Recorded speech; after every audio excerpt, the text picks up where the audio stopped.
సంవత్సరాల తరబడి ఎన్ని మందులు వాడినా మీ మోకాల నొప్పులు తగ్గట్లేదా? ప్రాణ పెయిన్ క్లినిక్ లో అత్యాధునిక చికిత్స.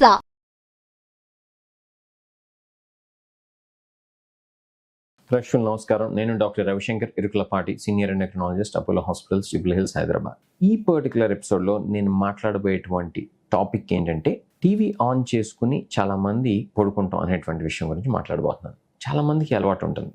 ఏం చేస్తారంటే బెడ్రూమ్లో టీవీని పెట్టుకుంటారు. అది ఒక స్టేటస్ సింబల్ కింద భావించే వాళ్ళు ఉన్నారు. Comfort and convenience and entertainment అని చెప్పి భావించే వాళ్ళు ఇంకొంతమంది ఉన్నారు. కారణం ఏదైనా సరే, ముఖ్యంగా బెడ్రూమ్లో కనుక టీవీ కనుకున్నట్లయితే ఏమవుతుందంటే, మనకు తెలియకుండానే మన బెడ్రూమ్లోకి వెళ్ళిన తర్వాత మనం టీవీని ఆన్ చేసుకుంటాం. దాంట్లో ఈ యూట్యూబ్ ఛానల్స్ చూడటం కానీ, లేకపోతే సోషల్ మీడియాని చూడటం కానీ, లేకపోతే కొన్నిసార్లు అయితే కనుక టీవీలో సినిమాలు, ఓటీటీ ప్లాట్ఫామ్, ఇట్లా ఏదైతే ఏమి చూస్తూ ఉంటాం అనేది అలవాటు అవుతుంది. దానివల్ల ఏమవుతుంది డాక్టర్ గారు అని కనుక అడిగినట్లయితే, దానివల్ల బాడీకి చాలా రకరకాలైనటువంటి ప్రాబ్లమ్స్ వస్తాయి. ఎలాంటి ప్రాబ్లమ్స్ వస్తాయి? ఫస్ట్ మనం మాట్లాడుకోవాల్సింది ఏంటి ఇక్కడ, మన స్లీప్ ఎలా డిస్టర్బ్ అవుతుంది. మన బెడ్రూమ్ అనేది కేవలం నిద్రకు మాత్రమే వాడుకోవాలి తప్పితే, ఇది ఎంటర్టైన్మెంట్ కోసం, టీవీలు చూడటం కోసం, లేకపోతే ఓటీటీ ప్లాట్ఫామ్స్ చూడటం కోసం వాడకూడదు. ఎందుకంటే మనం నిద్రపోయేటప్పుడు కనుక ఈ యొక్క హైపర్ స్టిమ్యులేషన్ బ్రెయిన్ కాజ్ చేసేటువంటి అంశాల గురించి ఆలోచించినా, చూసినా, విన్నా మనకి నిద్రపట్టేటువంటి అవకాశం తగ్గిపోతుంది. తెలియకుండానే మన స్లీప్ అవర్స్ కూడా తగ్గిపోతాయి.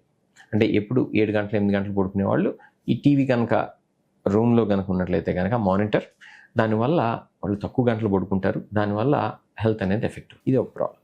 దీంతోపాటు ఈ యొక్క లైట్ అనేది ఏదైతే వస్తుందో ఆ టీవీ నుంచి, దానివల్ల మెలటోనిన్ ప్రొడక్షన్ తగ్గిపోతుంది. మెలటోనిన్ ప్రొడక్షన్ తగ్గితే ఏమవుతుంది, ఆటోమేటిక్గా మన యొక్క స్లీప్ సైకిల్ అనేది డిస్టర్బ్ అవుతుంది. నిద్ర సరిగ్గా పట్టినా కూడా సరైనటువంటి గంటలు పడుకోలేము.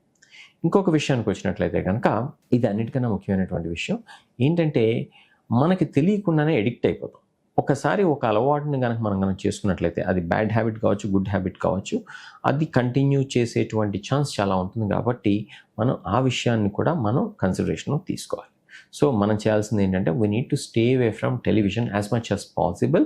ఎస్పెషల్లీ మన బెడ్రూమ్లో అయితే పెట్టుకోకూడదు. పెట్టుకున్నట్లయితే కనుక ఇంతకుముందు మనం చెప్పినట్టు ఎడిక్షన్ కావచ్చు, స్లీప్ డిస్టర్బ్ కావచ్చు, బికాస్ ఆఫ్ మెలటోనిన్ ప్రొడక్షన్ తగ్గటం కానీ, లేకపోతే హైపర్ స్టిమ్యులేషన్ ఆఫ్ బ్రెయిన్ వల్ల కానీ, లేకపోతే ఇంకా చెప్పుకున్నట్లయితే కనుక లౌడ్ సౌండ్స్ వల్ల కానీ మనకి తెలియకుండానే మనం హైపర్ స్టిమ్యులేషన్ అయిపోయి, మనకు తెలియకుండానే number of hours of sleep తగ్గిపోవటం, దానివల్ల మన బాడీ అనేది, మన ఇన్ జనరల్ హెల్త్ అనేది అడ్వర్స్గా ఎఫెక్ట్ అవ్వటం అనేది మనం చూస్తూ ఉంటాం. కాబట్టి వీటన్నిటిని మనం జాగ్రత్తగా పరిగణనలో తీసుకోవాలి. ఇంకొక ముఖ్యమైనటువంటి విషయం ఏంటంటే, ఈ యొక్క రూమ్లో టీవీ పెట్టుకుని పడుకునేటువంటి వాళ్ళల్లో కొన్ని రకాలైనటువంటి యాంగ్జైటీ రిలేటెడ్ సమస్యలు కూడా తలెత్తేటువంటి అవకాశం ఉంది. ఎట్లా అంటే, స్లీప్ డిస్టర్బెన్స్ వల్ల కావచ్చు, రొటీన్ అనేది కంప్లీట్గా డిస్టర్బ్ అయిపోయి కేవలం టీవీకి ఎడిక్ట్ అయిపోవటం మూలన కావచ్చు, లేకపోతే ఎప్పుడు ఒక అర్జ్ టు వాచ్ ఆ మానిటర్ కావచ్చు. అది మానిటర్ అనేది కేవలం టీవీ స్క్రీనే కాదు, మొబైల్ ఫోన్స్ కూడా వర్తిస్తుంది.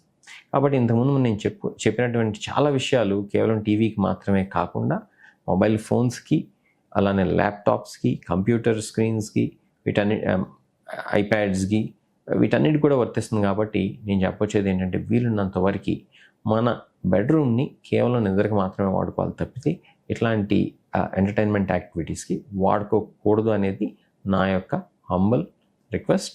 So I hope people would follow this and would avoid television sets in their bedrooms and avoid OTT platform watching, or for that matter YouTube channels, or for that matter any kind of entertainment on their monitors in their bedrooms.